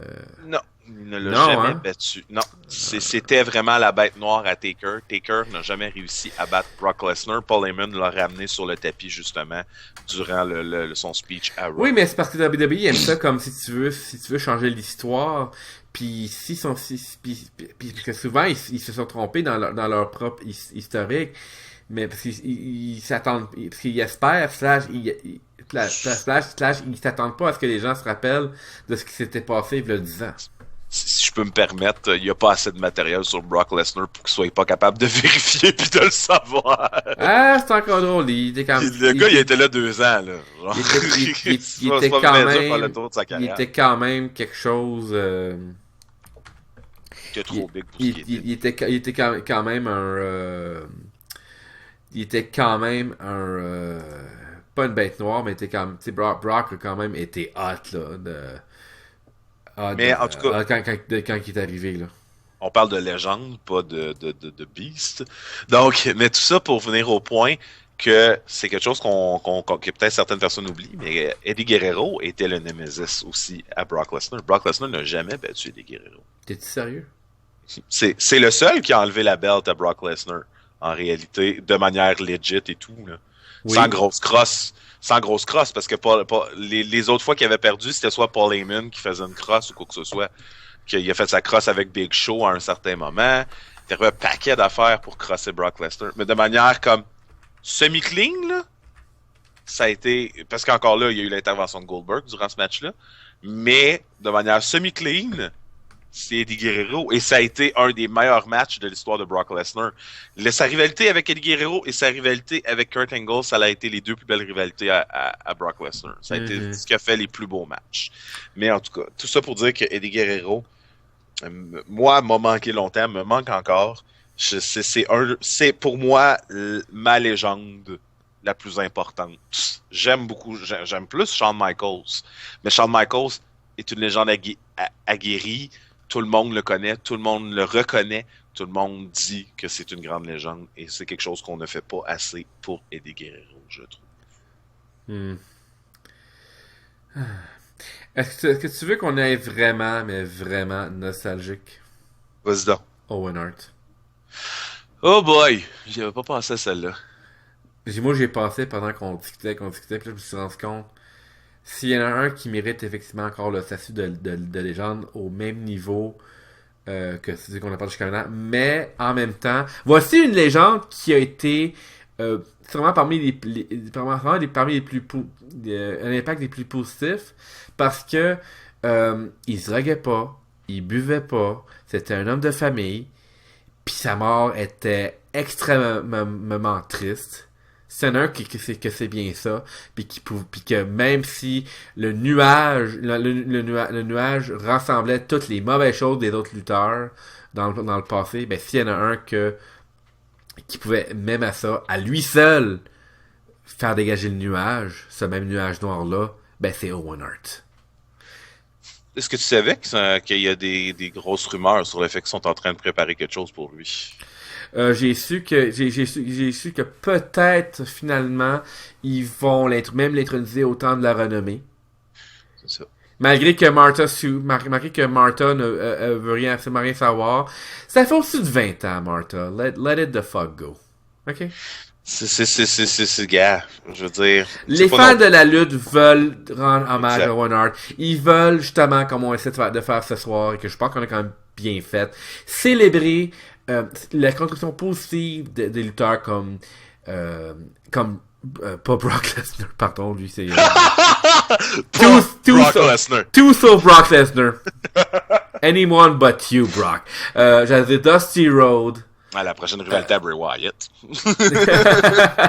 Dusty Rhodes, Roddy Piper, même Chris Benoit, même Eddie et surtout Eddie Guerrero, parce que Eddie Guerrero lui symbolise, si tu veux maintenant, le fait qu'il a qui l'a vaincu, ses démons. C'est toujours une belle histoire, ça. Un homme qui vainc ses démons, puis qui s'en va vers de grandes choses. Mais il y en a un qui a pas besoin de vaincre ses démons et que c'est une légende, mais une légende qui est juste empêchée par une personne qui a juste comme profité de sa mort pour non seulement s'enrichir, mais de contrôler la situation. C'est bien Owen Hart. C'est qu'en fait, c'est qui essaie de faire un power trip, c'est Martha, mais la légende, c'est Owen Hart. Owen Hart, ce qui était le fun, en fait, surtout, c'est que c'était un des rares, parce qu'on n'en a pas eu beaucoup, des personnes comme ça, qui étaient capables d'être au même niveau que le reste de sa famille. Je veux dire, on en a eu des frères là, au travers des années. On en a eu plein. Et il y en a toujours un qui est un peu plus dans l'ombre que l'autre. Pratiquement toujours. Ça dépend parce que Owen Hart n'avait pas le même work ethic c'est clair. que Bret Hart, mais il n'en ressentait pas le besoin. Ce que je vais me mentir, et cependant un autre bold statement, parce que mesdames et messieurs, ça va faire peut-être le deuxième ou le troisième grand déclaration qu'on va faire ce soir entre les quatre coins du ring. Owen Hart a définitivement beaucoup plus de charisme que Bret Hart. Il était capable beaucoup plus d'aller chercher sa foule de manière aisée. Genre, Bret Hart devait travailler et à un certain moment a laissé la roue un peu travailler pour lui. Il y a eu cette chance-là, oui.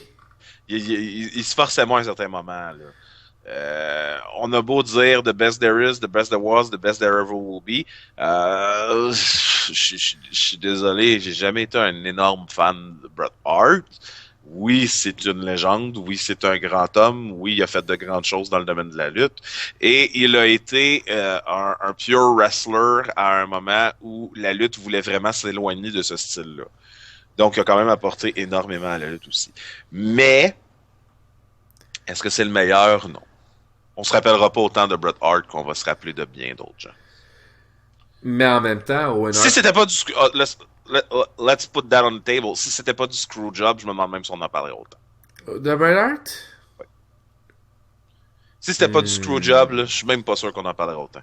Parce que le screw job a fait en sorte que le monde parlait de Bret Hart, puis du pauvre petit gars qui s'est fait screwer, puis la WWE, les méchants, puis on s'est mis genre à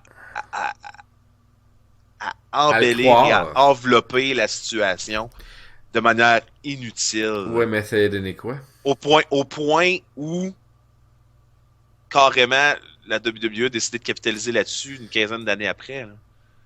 Si les gens auraient pas autant parlé de ça, auraient pas autant beurré épais, disons-le comme ça, il n'y aurait jamais eu le moment à WrestleMania 25 de Bret Hart qui prend sa revanche sur McMahon. Donc, c'est ça. De là, comme je dis, pour continuer avec Owen, c'est pas le gars qui a été 18 fois champion du monde, non. Mais c'est le gars qui se donnait soir après soir et qui était prêt à tout pour la lutte. Prêt même à mettre un maudit suit de Blue Blazer de merde. Oui, mais ça, c'est parce que aussi Owen Hart, il se tenait pour ses principes. Owen Hart ne voulait pas disgrasser sa dignité avec en étant quelqu'un qui tromperait Martha ou ou n'importe quoi qui aurait fait honte à la famille Hart. Encore là, sa job était en jeu, fait que sa priorité dans la vie, c'est toujours été sa famille, ça n'a pas été la lutte. Mais en même temps, ça lui faisait plaisir.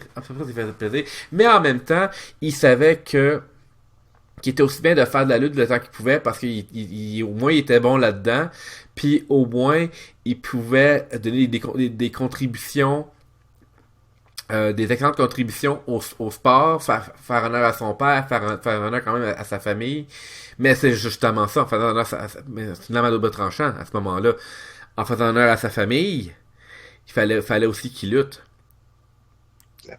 Puis, même si c'était pas un aussi grand passionné de lutte que son frère Bret, il se donnait quand même. Sauf que lui était plus showman que Bret. Ça change pas le fait que Owen Hart est un excellent lutteur. Exact. Moi, si t'es partant, j'irais sur un dernier petit sujet, puis après ça, on pourrait clôturer. Oui. En fait, moi, je pensais qu'on était pour clôturer avec Owen Hart. C'était un bon point pour clôturer, mais si t'as une autre idée, shoot. C'est qui les prochaines grandes légendes? Je savais que ça allait venir dans le... je savais que ça allait venir en ligne de compte. Est-ce qu'on peut considérer comme étant les Hall of Fame qui sont encore vendus aujourd'hui comme étant des futures légendes? Là, je pense à, mettons, Edge. Undertaker, c'est sûr qu'il va être une légende no matter what. Ben, il est déjà une légende. Tu sais, on s'entend, légende égale pas nécessairement d'être dans le Hall of Fame, là. On s'entend, là. T'as pas besoin d'être dans le Hall of Fame pour être une légende. T'as même pas besoin d'être à la WWE pour être une légende du monde de la lutte. Mais la WWE est quand même une plateforme qui va offrir, si tu veux, une facilité face à ce qui est alentour d'une légende. Il y a quand même des gars qui ont... Il y a quand même des gars qui ont été à WWE puis qui ont été capables d'avoir une meilleure carrière ailleurs. Ah, c'est clair, c'est clair. Donc, la WWE, c'est pas tout, là. Je veux dire, je fais juste penser à Drew McIntyre et à Brodus Clay, qui sont tous les deux présentement à la TNA et qui pognent 1000 fois plus là-bas parce qu'ils ont une liberté de pouvoir faire plus que ce qu'ils veulent. C'est de là, moi, je dis, t'as pas besoin de la WWE pour être une légende. C'est ce que tu es, c'est ta personne et ta contribution au domaine, c'est tout, et ta relation avec ton public qui fait de toi une légende. De là, Sting n'aurait jamais eu besoin de venir à la WWE pour être une légende. Il l'était déjà. Il était, effectivement. Après ça, moi, je te dirais Ole Anderson, qui non plus jamais été de WWE, est à son propre crédit, est une légende. Là, le problème, c'est que, tu sais, à un moment donné, tout le monde était à WWE aussi, qui était parmi les plus grands des grands. Mais, parce que dans les légendes, j'ai le goût de dire que Tully Blanchard, c'est une légende, mais il a fait partie des Brainbusters avec Arn Anderson à WWE. Fait que ça compte plus ou moins. Mais remarque, Tully Blanchard a quand même eu un Hall of Fame avec les Forcemen. Fait que c'est quand même... Moi, perso, j'ai un nom qui me vient en tête, personnellement. Qui? Personnellement, il y a des gens qui le connaissent pas et c'est triste parce que c'est un très grand lutteur, Kenta Kobashi. Il y aurait Kenta Kobashi, effectivement, mais pour la... Kenta Kobashi au Japon, c'est une légende. C'est une légende. Comme Shinya Hashimoto, c'est une légende définitive. Il faudrait que Shinya, lui, il est mort. C'est ça. Il avait son nom. Donc, c'est ça. Mais sinon, pour ce qui est de ceux qui sont là présentement et qui se construisent, moi, je pense définitivement qu'on n'aura pas le choix. Daniel Bryan va l'être un jour ou l'autre. Ouais, Daniel Bryan, je pense pas que c'est un qui est un feu de paille, malheureusement. Le public va toujours l'apprécier. Et clairement, il y a un énorme investissement de sa part au niveau du public. Le gars, il est aussi, sinon plus important que John Cena sur bien des points, là. Ouais, mais c'est pas ça que la WWE veut que tu penses. La WWE veut que tu penses que John Cena est beaucoup plus important que Daniel Bryan. Moi, je m'en torche de ce qu'ils veulent que je pense, là. Moi, sérieux, faites-moi pas... Je veux dire, de l'autre côté, ils essayent de nous faire penser que Brock Lesnar, c'est un grand lutteur. il fut un temps où, à son crédit, Brock Lesnar était un grand lutteur amateur. Exactement, le mot est là, amateur. Mais attention. Il a été big quand il faisait du NCAA, mais c'est parce que ces choses-là. Ouais, mais c'est parce que c'est quand même d'être d'abord lutteur gréco-romain puis ensuite tomber dans le professionnel. Là. C'est quand même un bagage que tu ne peux pas nier. Oui, mais genre vice-versa, ils en ont pas capitalisé, là. Non. Le gars, il a-tu vraiment fait la lutte de ce style-là dans WWE? Pas quand il avait sa rivalité avec... quand il a eu sa rivalité avec Eddie Guerrero, quand il a eu sa rivalité avec Kurt Angle, oui. Mais sinon, à part de ça, c'était genre, t'es une powerhouse, on veut devoir tout détruire. On s'éloignait au maximum de ce qu'il était. Puis même, ils ont essayé de s'éloigner au maximum de ce qui était à la OVW, parce qu'il était quand même très intéressant à la OVW, là. Il était pas encore hyper méga pipé de la moitié qui tue. Il faisait des moves très intéressants. Son finish, c'était un Shooting Star Press. Le dude, il était intéressant là, quand il était à la OV. Non, il est arrivé à WWE puis ils ont tout défait. Ils ont essayé de s'éloigner le plus possible de ce que Brock Lesnar pouvait réellement être et aurait été transparent en l'étant. C'est triste parce que ce gars-là va être une légende un jour ou l'autre, mais il ne sera pas pour les bonnes raisons. Il ne sera pas pour les bonnes raisons. C'est ce qui est triste. Parce que je sais pas que j'aime pas Brock Lesnar, j'aime pas ce qu'ils ont fait avec lui, j'aime pas ce qu'ils font avec lui encore aujourd'hui. Ce gars-là, on peut chialer pis on peut dire, oh, le gars, il est là juste pour le cash. C'est parce que, désolé, mais la WWE lui tend la main pour qu'il soit là pour ça. Ouais, absolument. Le gars, il aurait un potentiel énorme, puis il l'aurait laissé faire un peu plus ce qu'il voulait, au lieu de le contrôler, puis de dire, non, t'es juste un monstre. Il aurait peut-être resté à WWE, puis il aurait peut-être été plus intéressant qu'il l'est. Gars. Ben, écoute, il essaie la même formule avec Roman Reigns, puis Roman Reigns, il a pris une débarque. Heureusement, ils ont compris avant. Non, non, ils n'ont pas compris. Ils essaient encore de nous imposer de Roman Reigns. Perso, moi, je trouve ça injuste. Tu sais, il y a plein de gens qui... une certaine distance avec lui. Je veux dire, il est plus là pour le World Title Picture. Non, mais il est plus là pour une belt en général. Ils se sont rendus compte qu'il fallait qu'il build. Tu sais, même niveau que Brock Lesnar, il fallait que, tu sais, il essaie de le builder ben trop vite. Mais c'est lui qui a parti un peu ça, le buildage rapide, c'est une autre légende. Ou du moins, c'est sûr qu'il va être une légende s'il l'est déjà pas, c'est une légende future. The Rock. C'est vrai. Ben, il est déjà une légende à sa manière. Oui. Mais The Rock, pour moi, c'est juste un autre Hulk Hogan. Il a eu la même carrière. Il est devenu big, puis il a fait je peux faire plus d'argent en faisant du cinéma, puis je risquerai pas de me blesser. Puis il revient une fois par jamais pour le public, puis genre, c'est tout. Fait que The Rock est une légende à sa manière. J'y enlève rien au gars. Le gars, il a du talent, le gars, il a un charisme de... Let's say it, electrifying. Oui. Il mérite son nom. On fait juste entendre le... genre du début de sa tune et la foule est déjà debout à gueuler, à crier. Là. T'as même pas entendu encore genre If you smell what the Rock is cooking du début de sa tune. La foule est déjà debout et elle capote déjà. Ouais. C'est le gars clairement genre est une légende à sa manière, mais est-ce qu'il est une légende de lutte? Pas plus que Stone Cold Steve Austin. Parce que Stone Cold Steve Austin, c'était un des derniers lutteurs, si tu vois ce que je veux dire. Stone Cold Steve Austin, lui, il a suivi la tradition des légendes, tant qu'à faire. Lui, il a suivi la tradition de la vieille NWA, WCW, Jimmy Crockett, puis AWA. Steve Austin, c'est lutteur pour lutter. Exact. Qui en même temps, tu t'attendais pas en le regardant, mais tu te rends compte que Austin, il y avait un charisme monstre. Un charisme pour rivaliser le charisme naturel de The Rock. C'est vrai. Exactement. C'est ça qui fait que c'est étonnant de Steve Austin. Mais les gens vont dire, oui, mais c'est parce que Steve Austin articule très bien. Attention, Steve Austin articule merveilleusement bien. Ses gestuels sont également performés à la merveille. Et sa lutte, écoute, il fut un temps que Steve Austin, c'était une machine de lutte. Tu peux t'identifier en tant que tu regardes un programme de lutte et tu te rends compte que Steve Austin, c'est celui qui mérite l'emblème de lutteur. Et c'est là que provient le succès de Steve Austin. C'est pas pour rien qu'il a été associé à Ted DiBiase au début, là, puis qu'il est devenu le $1 Million Champion. Le gars était technique et faisait de la belle technique en plus, là. Wow, il était vraiment intéressant dans le ring, là. Écoute, on regarde des vieux matchs d'Austin, puis il n'y avait pas besoin...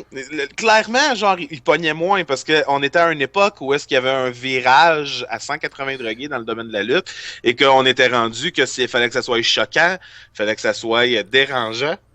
Et de là, des lutteurs comme Triple H, Shawn Michaels ont pris les devants. Austin, il a fallu qu'il y ait un changement dans sa personnalité. Il l'a eu avec son Austin 316 Says as Just Whip Your Ass. Et ça a fait boum. Mais est-ce que ça l'a fait boum parce qu'il a dit ça? Non, ça l'a fait boum parce qu'il a dit ça au bon moment pour qu'on réalise qui il était.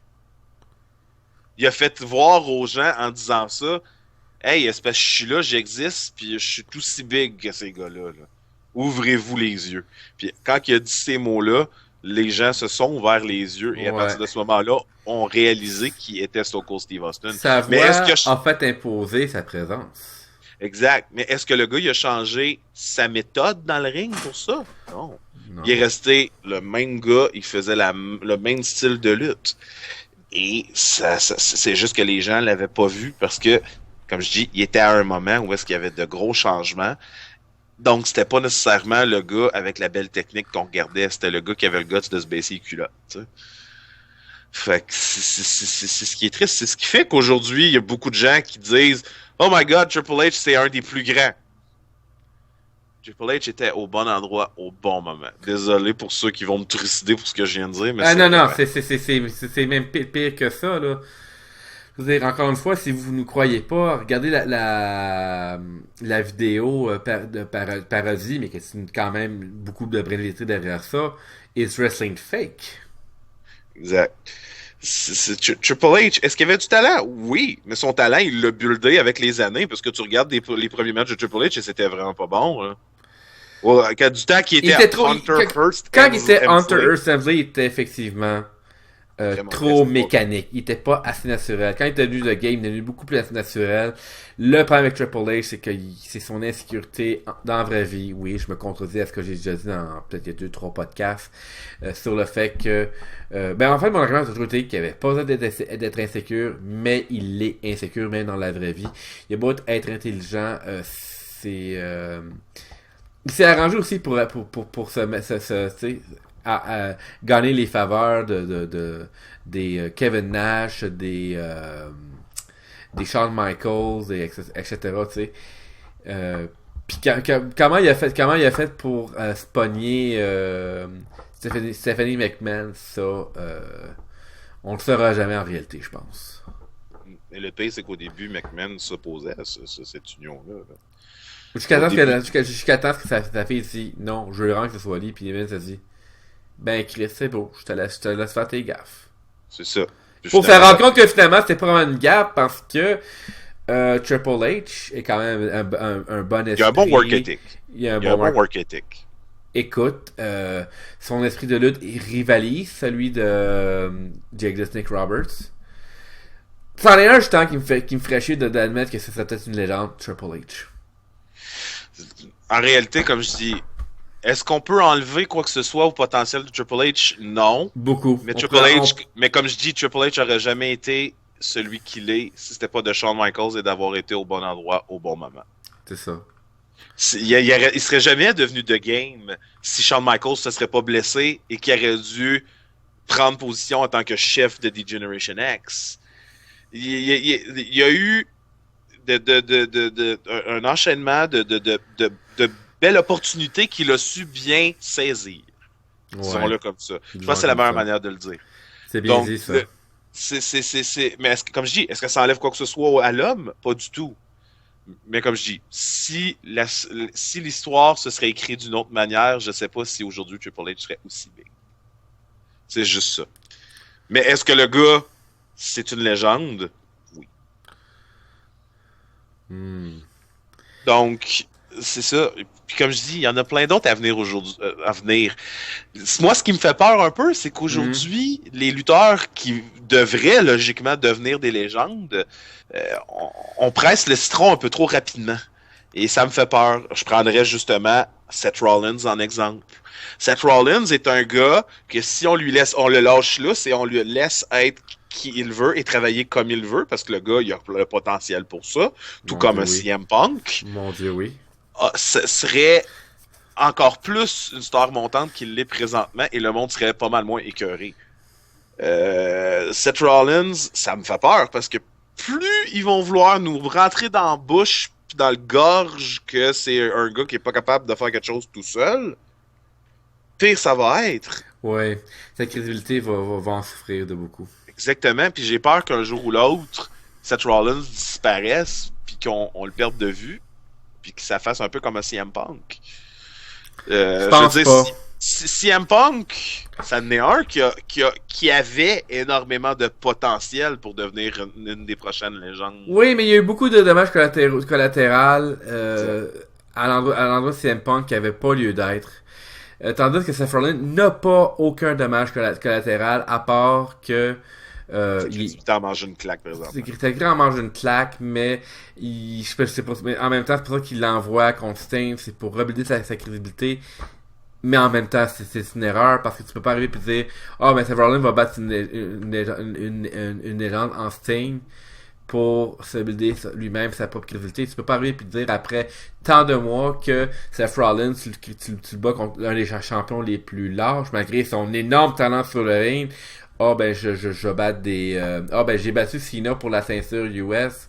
Bon, là-dessus, il y a Jon Stewart qui a fait chier Honesty, mais ça, c'est un détail. Mais, tu sais, c'est genre, c'est... De nos jours, les gens sont tellement peur de... les gens ont tellement peur de ce qui est crédible et ce qui ne l'est pas, qui en perd le sens. Et pourtant, des légendes, justement, comme Arn Anderson, Ric Flair, Dusty Rhodes, remarque que Dusty Rhodes c'est un des premiers à être insécure de cette façon-là. Même Roddy Piper. Eux autres, ils ont quand même compris beaucoup mieux comment que ça fonctionnait, l'industrie de la lutte, que les gens aujourd'hui. Et ça inclut Seth Rollins, ça inclut John Cena. Fait que tu sais, on a beau dire que ça va pas si bien que ça pour... ça va pas être si bien que ça pour ces légendes-là. Faut quand même se rappeler que si la lutte était crédible, était prise au sérieux, c'était, en tant que sport, c'était grâce au Dusty Rhodes, au Roddy Piper, même au Raven. Parce c'était l'ère d'or de la lutte. Tu sais, fait que faut pas perdre ça de vue, puis faut oublier le fameux nuage noir qu'on parle depuis le début, depuis maintenant plus d'une heure et demie, qui concerne et qui est par-dessus les légendes. Faut se rappeler que si vous aimez ce divertissement-là, c'est grâce à des gens comme Dusty Rhodes, Roddy Piper, Ric Flair, God forbid, Bret Hart, et même plus loin encore, on va reculer plus loin, Ole Anderson et les Von Erich. Bruno Sammartino. Si tu veux aller encore plus loin. Ouais, mais c'est encore spécial Bruno Sammartino, mais je peux pas non plus le nier qu'au moins c'en a un qui rendait la lutte legit. Oh, très très très. Fait que tu sais, en tant qu'illusionniste, faut faire en sorte que l'illusion soit legit. Tu sais, on a beau dire, mais tu sais, t'as plusieurs documentaires sur les spectacles de magie. Pourquoi les spectacles de magie sont encore sold out dans les théâtres la plupart du temps? C'est parce qu'ils sont capables de rendre ça réaliste. Ils sont capables de rendre ça réaliste. Et on se demande comment il a fait ça. C'est un miroir. Il y a un double fond. Puis là, tu te rends compte en allant regarder son setup qu'il n'y a pas de miroir, il n'y a pas de double fond. Puis là, tu fais, comment il a fait de bord? Ben, c'est ça. Ça peut être cette approche-là que la lutte devrait avoir, mais refuse d'avoir en quelque part. Mais les légendes ont quand même, mais ces légendes-là qu'on parle depuis le début du podcast ont quand même démontré la possibilité et une possibilité qui est encore possible même aujourd'hui en 2015.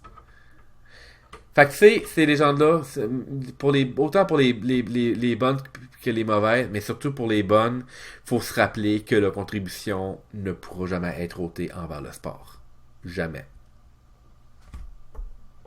Alléluia! Non, je pense que c'est vraiment silence est une présentation de les micros. C'est la meilleure manière de finir le show. Non, pas vraiment. C'est une mauvaise manière de finir le show, mais on va quand même vous dire merci de nous avoir écoutés. J'espère que vous avez apprécié l'émission. Dites-nous dans les commentaires, c'est quoi, vos légendes qu'on a peut-être oublié de parler. Après tout, on est quand même un podcast de débat et de discussion qui a quand même dépassé son 1h30 et qui a donc dépassé son quota, mais c'est bien correct. On avait beaucoup à dire sur les légendes, on aime beaucoup nos légendes. Faut quand même établir le point qui depuis le début, c'est que les légendes, malgré leurs négatifs, ont quand même beaucoup de positifs qui les alentourent. Alors, si vous avez d'autres noms qui viennent en tête, on vous invite à les dire dans les commentaires ci-bas. Sur ce, Richard Adam Gagné, comment peut-on te contacter? Me contacter, super facile. Page Facebook Rewind. Donc, pour me contacter, super facile. Vous pouvez me contacter par la page Facebook d'Entre quatre coins du ring, c'est-à-dire le entre espace 4, le chiffre 4, coin avec un S. Vous pouvez soit nous laisser des commentaires directement sur la page ou nous envoyer des beaux petits messages privés et nous vous répondrons dans les plus brefs délais et avec le plus grand des plaisirs et le sourire. Si vous voulez, vice-versa, m'envoyer des commentaires, des lettres d'amour pour Pierre-Luc, vous m'envoyez ça en privé sur les pages Richard Adam Gagné ou Damon Drake, toujours sur Facebook. Et toi, mon cher Pierre-Luc? On peut me rejoindre par le biais de antithèse@gmail.com ou le yahoo.ca. Je vous invite également à nous contacter pour des courriels plus général à entre le chiffre 4 et coin au pluriel @gmail.com. Je suis celui qui gère le compte Twitter entre 4, le chiffre 4, on s'entend, coin au pluriel. Alors, si vous voulez me suivre surtout, je me sers surtout sur Twitter pour annoncer les épisodes, les prochains épisodes, si on le sait, et également donner des petits commentaires et des suivis sur les pay-per-view. Ça se peut même que le Twitter soit utilisé pour plus éventuellement, tout dépendant du temps et de l'intérêt. Alors, je vous invite à nous suivre sur Twitter. Je le rappelle, entre le chiffre 4, coin au pluriel en un mot, je rappelle, sur Twitter. Alors là-dessus, on vous remercie de tout cœur de nous avoir écouté sur ce podcast qui est quand même, ça paraît pas, parce que c'est principalement un podcast audio, mais parler des Eddie Guerrero, Owen Hart, Mad Dog Vachon, ça nous touche, ça nous rend un petit peu émotifs quand même. Alors, j'espère que vous aussi, vous avez pu apprécier l'émotion qu'on vous a transmise à travers ce podcast-là. Alors, pour toi, Richard, est-ce que quelque chose d'autre à rajouter? Prenez soin de vous, on vous aime fort et devenez vos propres légendes à votre manière. J'aurais pas pu dire mieux. Et sur ce, on se voit à un prochain podcast. À la prochaine. Au revoir.